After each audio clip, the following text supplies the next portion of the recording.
Hello मित्रांनो, माझे नाव सविता आहे। मी आता 28 वर्षाची युवती झाली आहे आणि एका छोट्याशा ऑफिसमध्ये जॉब करत आहे।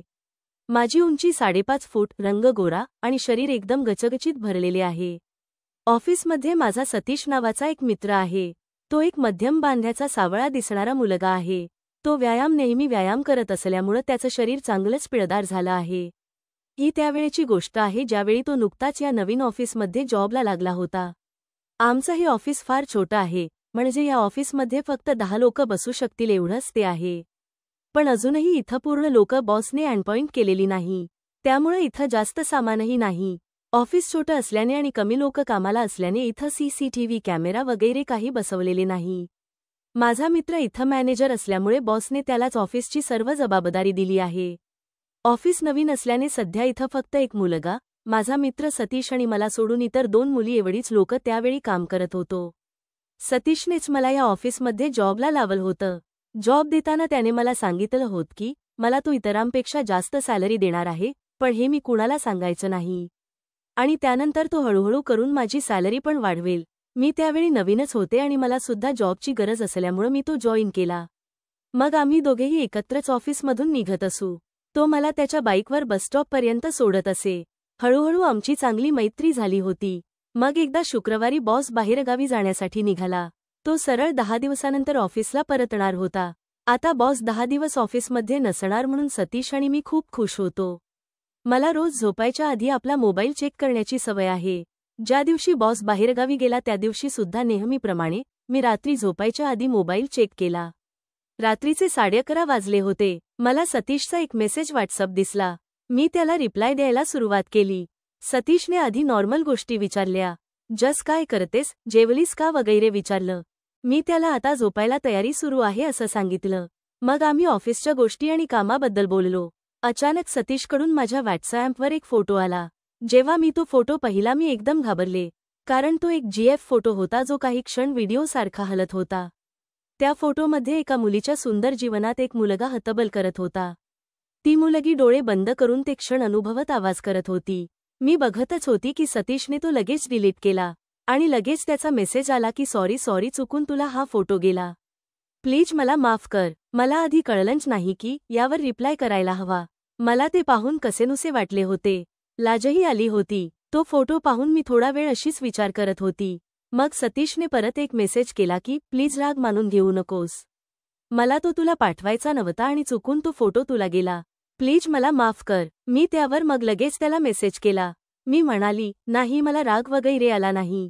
तू इतकं मनाला लावून घेऊ नकोस। कधी कधी असं चुकून होतं। मी ते समजू शकते। मग त्याने गुड नाईट बोलून चाट बंद केली। दुसऱ्या दिवशी जेव्हा मी ऑफिसमध्ये पोहोचली तेव्हा आम्ही एकमेकांशी नजर मिळवत नव्हतो। त्याने माझ्याकडे पाहिलं की मी नजर खाली टाकायची आणि मी त्याच्याकडे पाहिलं तर तो दुसरीकडे बघायचा। त्या दिवशी आमच्यात खूप काही बोलणं झालं नाही। तो दिवस असाच गेला। मग जेव्हा आम्ही घरी निघायची तयारी केली त्यावेळी तो माझ्याजवळ आला आणि म्हणाला, प्लीज माफ कर, तो फोटो चुकून तुला गेला। मी सुद्धा जास्त काही आढेवेढे न घेता त्याला म्हणाली, अरे तू इतकं मनाला लावून का घेतोस? मला राग वगैरे काहीच आला नाही। मग परत आम्ही सोबतच बाईकवर आलो। पण माझ्या मनात सारखं त्या फोटोबद्दल येत होतं। त्या फोटोतला मुलगा सतीश सारखाच खूप तगडा होता। त्याचं ते पुरुषी अस्तित्व पाहून तर मला घामच फुटला होता। मनात एक हलचल निर्माण झाली होती। रात्री जेवण झाल्यावर झोपायच्या आधी मी नेहमीप्रमाणे माझा मोबाईल चेक करायला लागली। सतीशचे नॉर्मल मेसेज होते, मी त्यांचे नॉर्मल रिप्लाय दिले। आता सर्व काही नॉर्मल चाललं होतं तेवढ्यात सतीशचा एक मेसेज आला। त्यात त्याने विचारलं होतं, तुला कालच्या फोटोचा जर खरंच राग आला नसेल तर एक गोष्ट तुला विचारू का?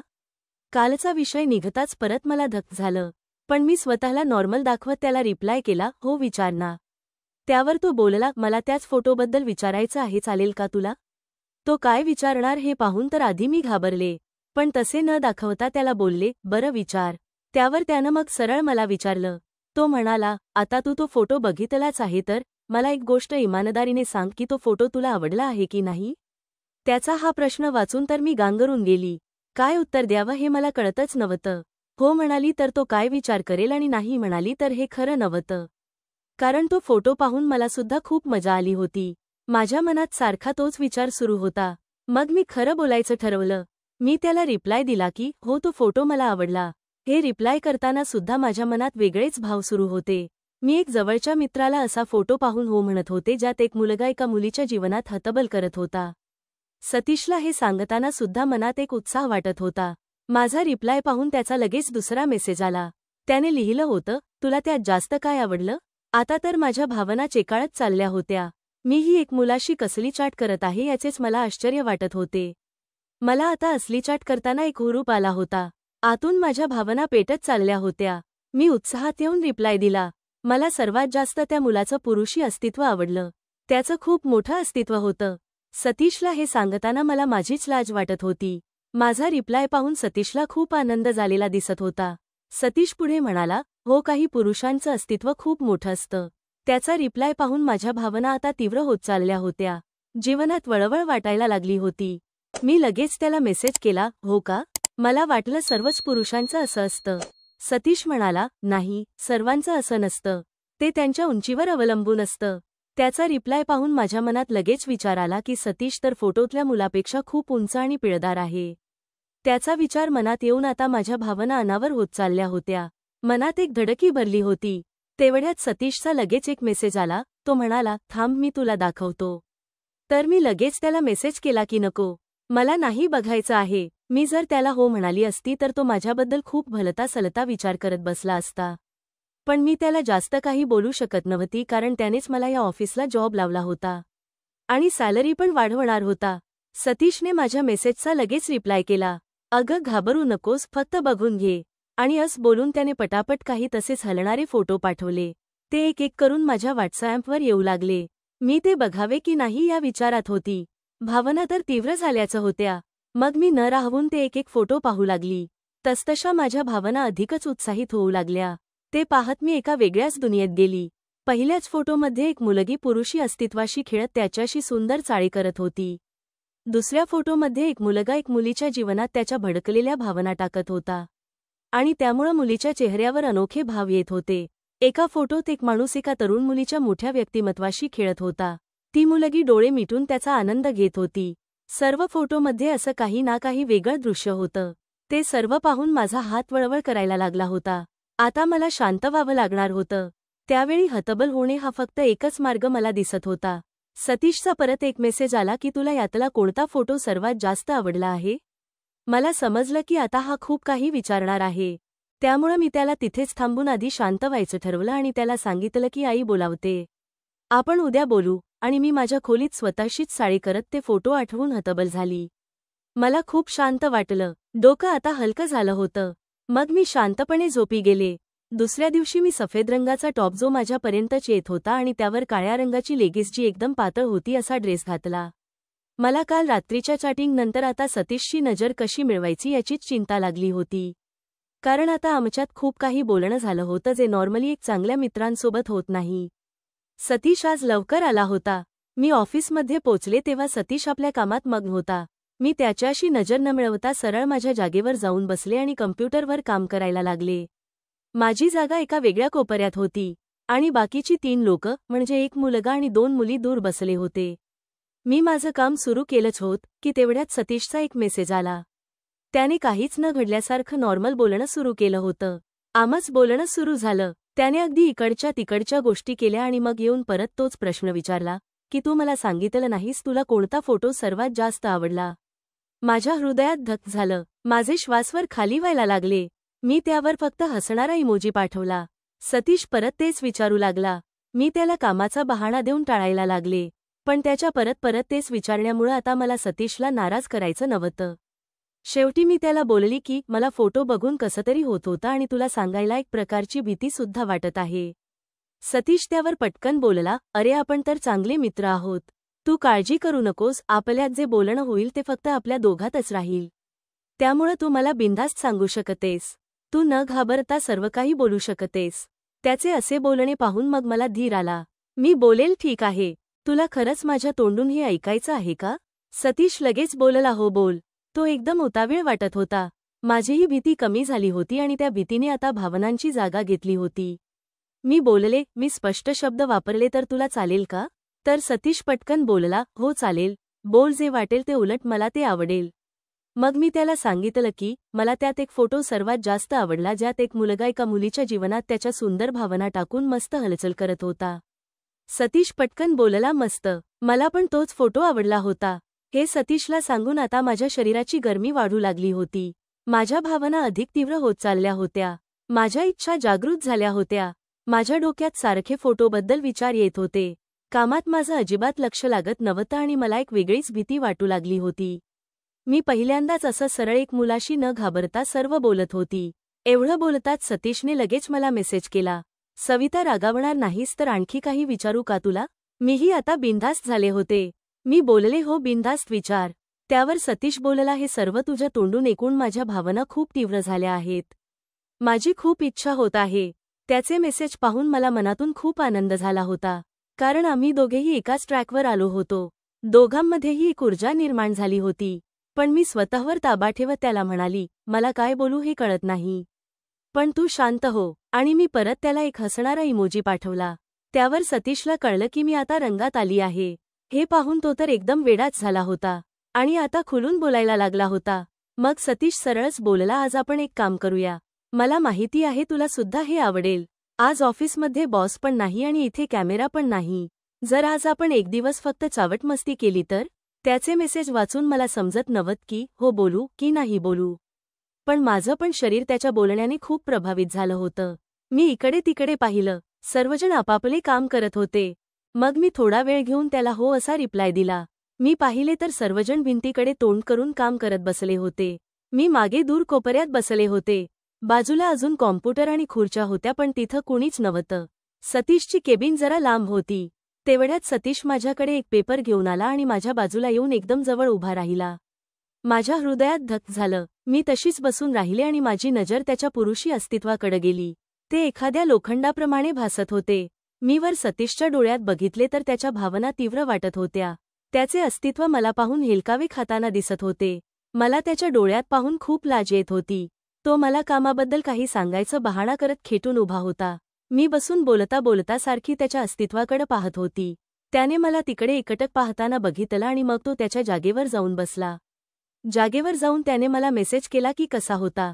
मी लाजून म्हणाले, खूप मोठा आहे, छान दिसतोय. त्यावर सतीश बोलला, मग आता तुझा डाव आहे. मी विचारात पडले, काय करावे. मग मला एक युक्ती सुचली. पाण्याचा फिल्टर सतीशच्या अगदी बाजूलाच होता. मी पाण्याची बाटली घेतली आणि लगेच पाणी भरायला गेली. सतीश त्याच्या कम्प्युटरवर काम करण्याचं नाटक करत होता. मी तिथेच बाटली भरू लागली आणि इकडे तिकडे नजर टाकली तर इतर लोक आपापल्या कामात मग्न होते. सर्वांनी कानाला हेडफोन लावले होते आणि ते काहींना काही टाइमपास करत होते. मी बाटली भरत हळूच स्टॉपवर घेतला. काळ्या रंगाच्या लेगिसला खाली वाकून ते साफ करायचं नाटक करू लागली. मी पाहिलं तर सतीश माझ्या मोठ्या व्यक्तिमत्वाकडे टक लावून पाहत होता. मी खूप वेळ अशीच वाकून उभी होती. मग मी उभी राहिली आणि बाटली भरून माझ्या जागेवर येऊन बसले. अपेक्षेप्रमाणे सतीशचा लगेच मेसेज आला, सविता, तुला पाहून तर मी वेडाच झालो आहे. काय मस्त भरलेली आहे ग. असं वाटलं आताच येऊन कुत्र्यासारखा रंग भरू. सतीशचे असले मेसेज वाचताच मी अधिकच प्रभावी झाली. माझ्या जीवनात हलचल व्हायला लागली होती. माझे आता कामात मन लागत नव्हते. आता दुपारचे 12 वाजले होते. आता सतीश मला सारखे फोटो पाठवू लागला होता आणि मी ते सर्व फोटो बघत त्याला उत्साहात रिप्लाय देत होती. मग थोड्या वेळाने आमच्या जेवणाची वेळ झाली. मी इतरांसोबत जेवायला बसले. सतीश मॅनेजर असल्याने नेहमी वेगळाच जेवत असे. काही वेळाने आम्ही जेवून परत कामाला लागलो. सतीश मला एका कामाची ट्रेनिंग द्यायला माझ्या बाजूला खुर्ची घेऊन बसला. तो मला ट्रेनिंग देऊ लागला आणि ट्रेनिंग देत असताना अचानक त्याने माझ्या मांडीवर हात ठेवला. मला धडकी भरली. मी लाजेने त्याच्या डोळ्यात पाहिलं तर त्याची नजर माझ्या सुंदर मोठ्या व्यक्तिमत्वावर होती. मला अधिकच लाज आली. मला त्याचा स्पर्श होताच माझ्या शरीरातून एक प्रकारचे तरंग निर्माण व्हायला लागले. मी एकदम थरारली. मग हळूच बोलता बोलता तो हात फिरवू लागला. त्याच्या अशा कृत्याने माझ्या छातीत अजूनच धडधड व्हायला लागली होती. शरीरात तरंग उठायला लागले होते. मग त्याने हळूच माझ्या व्यक्तिमत्वाला हाताळायला सुरुवात केली आणि मी मग अधिकच शहारत गेले. त्याच्या अशा करण्याने मी अधिकच प्रभावित होऊ लागली. त्याचे गुपचूप असे सुंदर चाळे सुरू होते आणि बाकीचे लोक अधूनमधून जागेवरून उठून कधी प्रिंट तर कधी पेपर वगैरे घेण्यासाठी उठत होते. त्यांनी जर पाहिलं तर प्रॉब्लेम होईल म्हणून सतीश वरवरच चाळे करत होता. मग हळूच खालून त्याने माझ्या जीवनाला स्पर्श केला आणि मला अंगात वीज गेल्यासारखी झाली. मला विजेचा एक झटकाच बसल्यासारखाच वाटला. त्याचे ते सुंदर चाळे मला खूप आवडू लागले होते. त्याच्या हाताच्या स्पर्शाने मी एकदम नाचू लागले होते. मी त्याच्या अशा करण्याने खूप प्रभावित झाले होते. तेवढ्यात सतीशला बॉसचा फोन आला आणि सतीश जागेवर गेला. तो काहीतरी काम करायला लागला. इथे मला आता राहवत नव्हत. खूप वेळ निघून गेला आणि आता 6 वाजत आले होते. सर्वजण घरी जाण्याच्या तयारीत होते. मग एक एक करून सर्वजण जाऊ लागले. आम्ही दोघं नेमकी याचीच वाट पाहत होतो. दोघं 6 वाजता निघून गेले. एक मुलगी जी 21 वर्षाची असेल ती अजून बसली होती. आम्ही दोघं तिच्या जाण्याची वाट बघत होतो, पण ती अजून काम करत बसली होती. सतीशने तिला विचारलं तेव्हा ती बोलली की तिला अजून अर्धा तास तरी लागेल. पण आता आम्हाला अर्धा तास सुद्धा थांबणं मुश्किल झालं होतं. सतीश सुद्धा खूप उत्साहित झाला होता. मी परत सकाळप्रमाणे उठली आणि सतीशकडे गेली. त्याच्याशी कामाबद्दल बोलायला लागली. परत येताना त्याच्या अस्तित्वाला स्पर्श करून हसत येऊन जागेवर बसली. सतीश त्याने तापला होता. त्याच्या डोळ्यात आता माझ्या जीवनात करकचून रंग भरण्याचे वेट दिसत होते. मीही माझ्या जीवनात त्याच्या आनंदाचे रंग भरून घेण्यास खूप आतुर झाली होती. तेवढ्यात आता ती शेवटची मुलगी बॅग भरू लागली होती. मला खूप आनंद झाला. ती बाहेर जाताच सतीश पटकन उठला आणि त्याने चावीने बाहेरचा दरवाजा बंद करून टाकला. ऑफिसचे काही लाईट्स सुद्धा बंद करून टाकले. फक्त आम्हाला दिसेल असे लाईट्स सुरू ठेवले. ऑफिसमध्ये एकदम शांतता होती. माझे हृदय एकदम जोरजोरात धडकत होते. शेवटी तो क्षण आला आणि तेवढ्यात दरवाजा बंद करून सतीश माझ्या जवळ येत त्याने माझ्यावर झडप घालत आपले ओठ माझ्या ओठांवर टेकवले. मी सुद्धा त्याच्या अशा कृतीसाठी कधीपासून अधीर झाले होते. तो मला उत्कटपणे किस करत सुटला. मग मला उचलत त्याने घट्ट मिठी मारली. त्याच्या या उत्कट प्रेमाने मी अगदी शहारून गेले.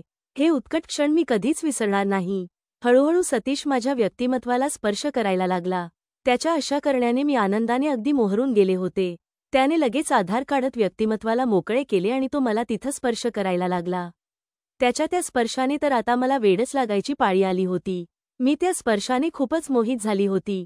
माझ्या मनात सारखे तरंग उठत होते. तो माझे व्यक्तिमत्व प्रेमाने हाताळत होता आणि मी त्याच्या पद्धतीने खूप उत्साहित होऊ लागले होते. मग मी सुद्धा त्याला तसाच प्रतिसाद द्यायला लागले. त्याच्या पुरुषी अस्तित्वाला प्रेमाने हाताळायला लागले होते. मला खूप मोठा वाटत होता. त्याने माझ्या मनात एक प्रकारची धडकी भरली होती. माझ्या त्या स्पर्शाने तो आवाज टाकत होता. त्याच्या व्यक्तिमत्वावरच्या चाळ्याने माझ्याही तोंडून सुस्कारे येत होते. माझे श्वास जोरात येत होते. आम्ही ते आनंदाचे क्षण अनुभवत होतो. मला तर खूप उत्साह वाटत होता. मला आता राहवत नव्हते आणि मी त्याला तसे सांगितले. माझे बोलणे ऐकून त्याने मला मोकळे केले आणि माझ्या सर्वांगावर आपले अस्तित्व दाखवायला लागला. तो त्याचे अस्तित्व माझ्या व्यक्तिमत्वामधून हलचल करायला लागला. त्याच्या या कृत्याने तर मी खूपच प्रभावित झाले. माझ्या जीवनात वळवळ होऊ लागली होती. माझ्या भावना तीव्र झाल्या होत्या. मी लगेच त्याला पण मोकळं केलं आणि त्याच्या अस्तित्वाशी खेळू लागले. तो डोळे मिटून आवाज करत होता. मला हे करताना खूप मजा येत होती.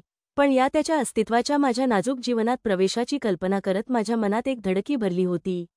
पण माझ्या भावना अनावर झाल्या होत्या. आता काहीही झालं तरी त्या शांत करायची इच्छा होती. मग त्याने माझे बोलणे ऐकून मला टेबलाजवळ तयार केलं. मग त्याने माझ्या नाजूक जीवनात आपले अस्तित्व दाखवायला सुरुवात केली आणि मी जवळजवळ ओरडलीच. माझा आवाज ऐकून तो थोडा घाबरला पण त्याने त्याचे काम थांबविले नाही. त्याच्या अस्तित्वाने माझ्या नाजूक जीवनात प्रवेश केला आणि माझ्या डोळ्यात पाणीच तरळले. मला खूप घाबरल्यासारखं झालं. पण सतीशने माझ्या व्यक्तिमत्वाला खूप छान प्रकारे हाताळत मला आनंदी केलं. मग मलाही खूप उत्साह येत गेला. सतीश माझ्या नाजूक जीवनात हलचल करायला लागला आणि मला खूप आनंद झाला. त्याच्या या चाळ्याने मी भलतीच प्रभावित होत गेली. मला खूप आनंद येऊ लागला. सतीशचे अस्तित्व माझ्या जीवनावर हलचल करून खूप प्रभाव टाकत होते आणि मी एक वेगळ्याच दुनियेत पोहोचली होती. मला आता जगाचं भानच राहिलं नव्हतं. मी डोळे मिटून त्या सुंदर हालचालींचा आनंद घेत होती. त्याचे पुरुषी अस्तित्व माझ्या जीवनात फील करत होती. सतीश सुद्धा त्याचे डोळे मिटून माझ्या जीवनात प्रभाव टाकत होता. तो नेहमी व्यायाम करत आल्यामुळे त्याच्या अस्तित्वाचा माझ्या जीवनात खूप प्रभाव पडत होता आणि मला दुहेरी आनंद मिळत होता. मला ते आनंदाचे सुंदर आणि उत्कट क्षण अनुभवून एक वेगळ्याच विश्वात असल्यासारखं वाटत होतं. सतीश माझ्या जीवनात खूप वेगात हलचल करायला लागला आणि मी आवाज टाकत धुंद व्हायला लागली. एकवेळ तर मला स्वर्गातच असल्यासारखं वाटायला लागलं होतं. त्याचं हे पुरुषी अस्तित्व माझ्या जीवनातून कधीच निघू नये असंच वाटत होतं. आणि मी ते आनंदाचे क्षण जगत होती. पण शेवटी तो उत्कट क्षण आला आणि माझं अंग आनंदाने थरथरायला लागलं. अंगातून एक जोरात कळाली आणि मला हवेत उडाल्यासारखं वाटलं. माझी पकड सैल होत मी हळूहळू त्या उत्कट क्षणांचा आनंद घेत मग शांत होत गेले. माझ्या उफाळून आलेल्या भावना मोकळ्या झाल्या. मला खूप हलकं हलकं वाटू लागलं. माझे श्वास हळूहळू मंद होत गेले. मला आयुष्यात पहिल्यांदाच असा अप्रतिम आनंद आणि एक वेगळंच सुख मिळालं होतं, जे मी कधीच विसरू शकणार नव्हती. मी सतीच्या अस्तित्वाने आज खूपच भारावून गेली होती. मला एक अप्रतिम सुख मिळालं होतं. माझ्या चेहऱ्यावर एक वेगळंच समाधान पसरलं होतं. पण सतीश मात्र अजूनही हलचल करत होता. तो माझ्या सुंदर जीवनात हलचल करून त्याच्या दाटून आलेल्या भावनांना मोकळी वाट करून देण्याचा प्रयत्न करत होता. आणि शेवटी काही वेळातच त्याने माझ्या नाजूक जीवनात आनंदाच्या रंगांच्या पिचकाऱ्या सोडायला सुरुवात केली. तो आवाज टाकत माझ्याकडे पाहत माझ्या जीवनात त्याच्या आनंदाचे रंग भरायला लागला होता. मला कळले की तो त्याच्या भावना माझ्या जीवनात मोकळ्या करत सुटला आहे. मग मी त्याला प्रेमाने कुरवाळत त्याच्याकडे पाहून स्मित करायला लागली. तोही मला पाहून स्मित करायला लागला. मलाही त्याच्या प्रेमाच्या रंगाने भरून जायचे होते. ते होताना पाहून मलाही खूप आनंद होत होता. माझ्या डोळ्यात पाहत स्मित करत तो हळूहळू माझ्या जीवनात त्याच्या आनंदाचा रंग भरत शांत होत गेला. त्याला खूप धाप लागली होती. शांत झाल्यावर त्याने माझ्याकडे पाहिलं आणि मला म्हणाला, "काय मस्त आहेस ग तुझे नाजूक जीवन. मला नेहमी असले जीवन हवे होते. आज माझं स्वप्न पूर्ण झालं." मला त्याच्या बोलण्याने लाजच आली. मी लाजत म्हणाले, "राजा, माझे हे नाजूक आणि सुंदर जीवन आता तुझ्यासाठीच आहे. तुला जेव्हा आणि जसे रंग भरायचे आहे तसे भर. पण आता माझ्या जीवनात अजून काही वेळ तुझे अस्तित्व असेच राहू दे. मला खूप मस्त वाटत आहे." तो हसला आणि मीही अजून काही वेळ डोळे मिटून त्याचे अस्तित्व माझ्या जीवनात फील करत राहिली. बराच उशीर झाला होता. मग आम्ही सर्व आवरून आम्ही घरी जाण्यासाठी तयार झालो. सतीशने बाईक काढली आणि मग मला तो माझ्या बसस्टॉपवर सोडून त्याच्या मार्गाने निघून गेला. दुसऱ्या दिवशी आमच्या बॉसचा मला मेसेज आला की तुमचा पगार 30% वाढविण्यात आला आहे. मी आनंदाने उड्याच मारायला लागली. त्यानंतर काहीच वेळात सतीशचा मेसेज आला, "तू खुश आहेस ना?" मी लगेच त्याला रिप्लाय दिला, "हो, मी खूप खुश आहे." मित्रांनो, अशा प्रकारे माझ्या मित्राने मला जॉबला लावून त्याबदल्यात माझ्या जीवनात त्याच्या आनंदाचे रंग भरण्यास सुरुवात केली. ही गोष्ट जर तुम्हाला आवडली असेल तर व्हिडिओला लाईक करून आमच्या चॅनेलला कृपया सबस्क्राईब करावे. धन्यवाद.